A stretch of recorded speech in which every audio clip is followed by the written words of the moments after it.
बारामती लोणी भापकर हे गाव आज बंद ठेवण्यात आलंय। अजित पवारांचा अपघात नव्हे घातपात झाल्याचा संशय व्यक्त करण्यात येतोय आणि त्यामुळे विमान अपघाताच्या चौकशीची मागणी या गावाने केलेली आहे आणि ही चौकशी जलद गतीने करण्याची गावकऱ्यांची मागणी आहे। या संदर्भात पोलिसांना निवेदन देखील देण्यात येणार आहे।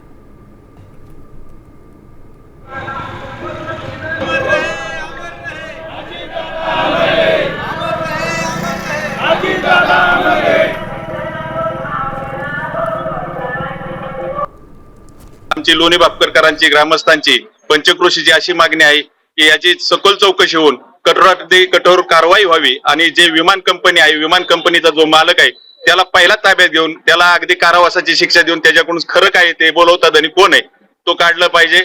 जसं महाराष्ट्रातून पहिलंच गाव लोणी भापकर असं बंद ठेवलंय, असंच देशाच्या राष्ट्रपती यांना पत्र व्यवहार लोणी भापकर मधून शेकडो पत्र हे राष्ट्रपतींना जाणार आहेत। या अपघाताची चौकशी व्हावी यासाठी आमची लोणी भापकर